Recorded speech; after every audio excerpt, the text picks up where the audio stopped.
నమస్తే, welcome to KK news. నేను శ్రీదేవి. ఇటీవల తన ఇంట్లో మీడియా సమావేశం ఏర్పాటు చేసిన తెలంగాణ ముఖ్యమంత్రి రేవంత్ రెడ్డి కీలక కామెంట్స్ చేశారు. కేసీఆర్ కూతురు ఎమ్మెల్సీ కవితను ఉద్దేశించి ఆయన ఈ వ్యాఖ్యలు చేశారు. దీంతో ఇప్పుడు రేవంత్ కామెంట్స్ కాస్త రాష్ట్ర వ్యాప్తంగా చర్చకు దారి తీయడం ఏమో కానీ కేసీఆర్ ఫ్యామిలీలో మాత్రం రచ్చలేపినట్లుగా ప్రచారం జరుగుతోంది. 6 నెలల పాటు జైల్లో ఉండి ఇప్పుడిప్పుడే ప్రజల్లోకి వస్తున్న కవితకు రేవంత్ వ్యాఖ్యలు షాక్ కు గురిచేశాయి.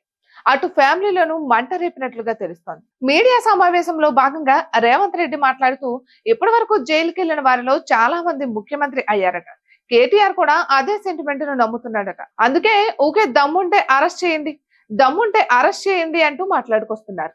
మరి కేసీఆర్ ఫ్యామిలీలో కేటీఆర్ కంటే ముందు జైలుకు పోయింది ఆయన చెల్లి కవిత కదా.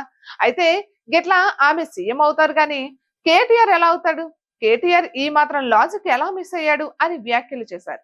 తాను కూడా జైలుకు వెళ్లి వస్తే సీఎం అవుతానని కేటీఆర్ కలలు కంటున్నారని ఎద్దేవా చేశారు.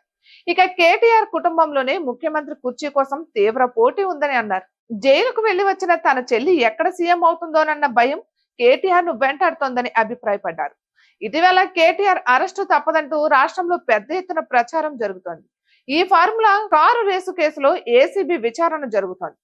ఆర్థిక శాఖ అనుమతి లేకుండానే ఈ కార్ రేస్ కోసం గత ప్రభుత్వంలో 55 కోట్ల విదేశీ కంపెనీలకు మళ్లించారన్న ఆరోపణలు ఉన్నాయి. దాంతో ఈ కేసులో అప్పటి ఐఏఎస్ అధికారిని దీనిపై వివరణ కోరితే గత ప్రభుత్వంలోని మున్సిపల్ శాఖ మంత్రి చెప్పినట్లుగా తాను చేశానని చెప్పుకొచ్చారు. అంటే గతంలో మున్సిపల్ శాఖ మంత్రిగా కేటీఆర్ ఉన్నారు. ఆయన ఆదేశాల మేరకు 55 కోట్లు విడుదల చేసినట్లు ఆ అధికారి తెలిపారు. దీంతో అప్పటి మున్సిపల్ మంత్రి అయిన కేటీఆర్ ను ఈ కేసు విషయంలో విచారించాల్సి ఉంది.